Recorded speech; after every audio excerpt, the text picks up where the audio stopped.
ओम नमः शिवाय, श्री शिवाय नमस्तुभ्यम।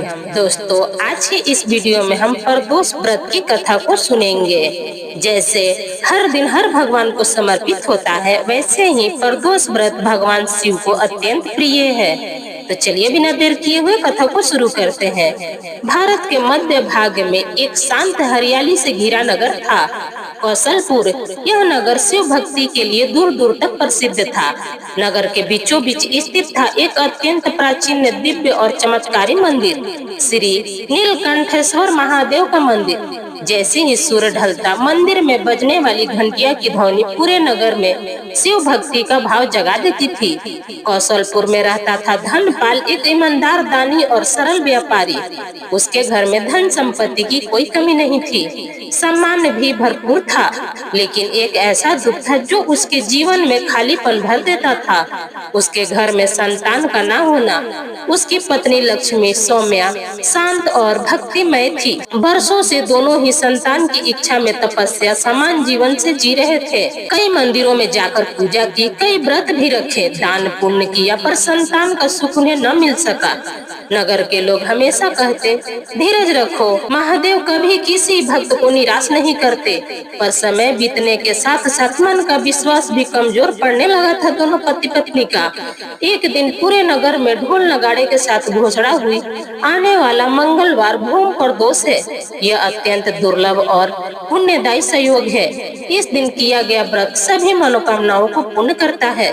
साधु संतों, पंडितों ने कहा, जो भी भूम प्रदोष का व्रत रखेगा उसे संतान सुख, गृह सुख, परिवार का विस्तार, भूमि लाभ और महादेव पार्वती का अपार आशीर्वाद प्राप्त होता है और सारी मनोकामनाएं की पूर्ति होती है। यह सुनकर लक्ष्मी के चेहरे पर आशा की एक रोशनी खिल उठी। वह घर आकर बोली, स्वामी, इस बार हम दोनों मिलकर भूम प्रदोष का व्रत रखेंगे, शायद महादेव हमारी भी सुन ले। धनपाल ने उसकी आंखों में चमक देखकर कहा, हाँ लक्ष्मी, यदि यही हमारा मार्ग है तो हम पूरी आस्था से व्रत करेंगे। भूम प्रदोष का दिन आया। संध्या के समय मंदिर में अद्भुत वातावरण था। दीपकों की रोशनी, शिव जप, बेलपत्र की सुगंध और मंत्रों की ध्वनि पूरे वातावरण को पवित्र बना रही थी। मंदिर में मानो कि स्वर्ग ही उतर आया था। धनपाल और लक्ष्मी उपवास रखते हुए मंदिर पहुँचे।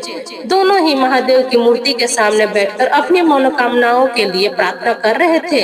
तभी मंदिर के एक कोने में दिव्य तेज फैला। उस तेज से निकलकर एक वृद्ध योगी प्रकट हुए। लंबी जटाएं, चमकती आंखें, शरीर पर रुद्राक्ष और चेहरे पर अद्भुत तेज। वह सीधा धनपाल और लक्ष्मी के पास आए और बोले, वत्स, व्रत तो तुम कर रहे हो, पर क्या तुम उतने धैर्यवान भी हो? क्या तुम ईश्वर की परीक्षा सहन कर सकते हो? धनपाल ने विनम्र स्वर में कहा, महाराज, हम सब स्वीकार कर लेंगे, बस हमें मार्ग दिखाइए। योगी मुस्कुराए, यह भूम प्रदोष तुम्हारे जीवन का सबसे बड़ा मोड़ बनेगा। सिर्फ एक बात याद रखना, आस्था टूटनी नहीं चाहिए। इतना कहकर योगी मंदिर के पिछवाड़े में गए और अचानक अदृश्य हो गए। सब लोग आश्चर्य में पड़ गए। उस रात जब धनपाल और लक्ष्मी घर लौटे तो आंधी, तूफान, बिजली और तेज हवाओं ने रास्ता भयावह बना दिया। तभी रास्ते में उन्हें एक छोटा सा अनाथ घायल बालक दिखा। बदन पर चोट, फटे कपड़े, हाथ पैर कांप रहे थे, आंखों में भय और दर्द से भरा कहर रहा था। लक्ष्मी का हृदय पिघल गया। वह दौड़कर बच्चे को गोद में उठाती है, अरे पुत्र, तुम यहाँ अकेले कैसे? चल हमारे साथ चल, हम तेरी देखभाल करेंगे। धनपाल भी दया से भर उठा, चलो इसे घर ले चलते हैं, इसे हमारी जरूरत है। दोनों उस बच्चे को घर ले आए, उसे भोजन दिया, औषधि लगाई, पूरी रात उसकी सेवा की। लगभग आधी रात में बालक धीरे धीरे बोला, माताजी, पिताजी, आपने मेरी जान बचाई है, मैं आपको कभी नहीं भूलूंगा। लक्ष्मी की आंखों में वर्षों बाद मातृत्व का सागर भर गया। कुछ ही दिनों में बच्चा ठीक हो गया। वो अत्यंत तेजस्वी, मासूम और विनम्र था। दोनों ने उसका नाम शंकर रखा, महादेव के नाम पर, क्योंकि वे मानते थे कि यह बच्चा स्वयं शिव कृपा का उपहार है। उन्हें महादेव ने ही उन्हें दिया है। शंकर की हंसी, उसकी बाल सुबह बातें, उसकी मासूमियत, बरसों से खाली पड़ा घर अचानक जीवन से भर गया। नगरवासी कहते, धन पाल लक्ष्मी, यह बच्चा तुम्हारी तपस्या का फल है। लगता है महादेव ने स्वयं इसे तुम्हारे घर भेजा है। लेकिन धनपाल के मन में एक भय अक्सर उठता, कहीं यह बच्चा हमें छोड़कर चला न जाए। लक्ष्मी उसे समझाती, जो भगवान देते हैं वो कभी भी बिना कारण नहीं लेते।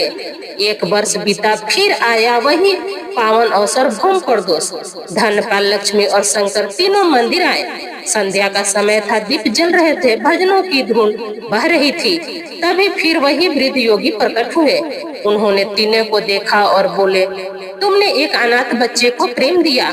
क्या तुम्हें पता है कि माता पिता होने का असली अर्थ क्या है? सिर्फ जन्म देना नहीं होता, बल्कि पालन पोषण, संरक्षण और आस्था रहित प्रेम देना भी होता है।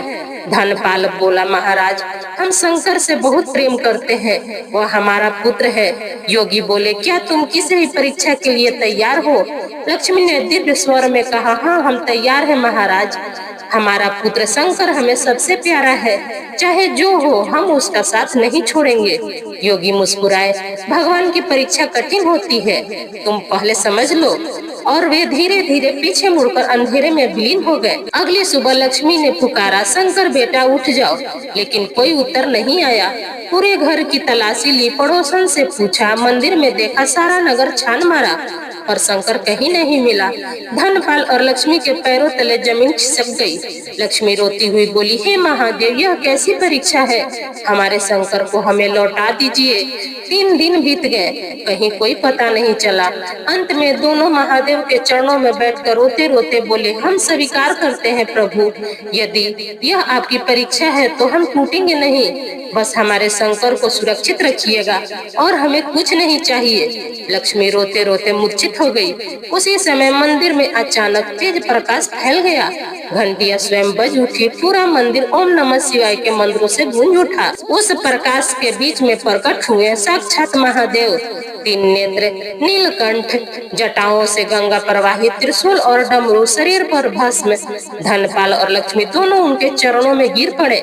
महादेव बोले, वत्स, जिस बालक की तुम खोज कर रहे हो वो कोई साधारण बालक नहीं था, वह मैं ही था। तुम्हारी श्रद्धा की परीक्षा लेने आया था। उसी प्रकाश से शंकर प्रकट हुआ। अब दिव्य रूप में वह बोला, माता जी, पिताजी, आपने मुझे अपनाया, प्रेम दिया, सेवा की, इसलिए महादेव ने आप पर प्रसन्न होकर यह परीक्षा समाप्त की है। महादेव ने आशीर्वाद देते हुए कहा, लक्ष्मी, तुम्हारे गर्भ में एक अत्यंत तेजस्वी पुत्र जन्म लेगा, जो शिव भक्त, धर्म प्रिय और महान होगा। तुम्हारा घर सदा खुशियों से भरा रहेगा। और देखते ही देखते महादेव और शंकर प्रकाश बनकर आकाश में विलीन हो गए। कुछ ही महीनों बाद महादेव का वचन सत्य हुआ। लक्ष्मी ने एक सुंदर तेजस्वी पुत्र को जन्म दिया। उसका नाम रखा गया शिवांश। पूरा नगर उत्सव में डूब गया। लोग कहते हैं, भूम प्रदोष का व्रत कभी व्यर्थ नहीं जाता। महादेव स्वयं भक्तों की परीक्षा लेकर उन्हें वरदान देते हैं। भूम प्रदोष का व्रत अत्यंत पावन और फलदायी है। महादेव भक्तों की परीक्षा लेते हैं, पर अंत में कृपा अवश्य करते हैं। किसी अनाथ, गरीब या असहाय की मदद करना महादेव की सच्ची पूजा है। सच्चा मातृत्व, पितृत्व जन्म से नहीं, प्रेम और सेवा से होता है। भूम प्रदोष संतान सुख, गृह सुख और हर मनोकामनाओं को पूर्ण करता है। तो ये मेरा कथा बस यहीं तक का था। कैसा लगा आपको मेरा कथा, ये बताने के लिए कमेंट्स बॉक्स में जरूर कमेंट करिएगा। अगर आपको मेरा कथा पसंद आता है तो प्लीज आप मेरे वीडियो को एक लाइक कर दीजिएगा। चैनल पर पहली बार आए हैं तो चैनल को भी पक्का सब्सक्राइब कर दीजिएगा, क्योंकि दोस्तों आपका एक लाइक हमें बहुत हिम्मत और प्रेरणा देती है आगे की वीडियो बनाने के लिए। फिर मिलते हुए एक नए वीडियो के साथ, तब तक जहाँ भी रहिए खूब खुश रहिए, स्वस्थ रहिए। धन्यवाद।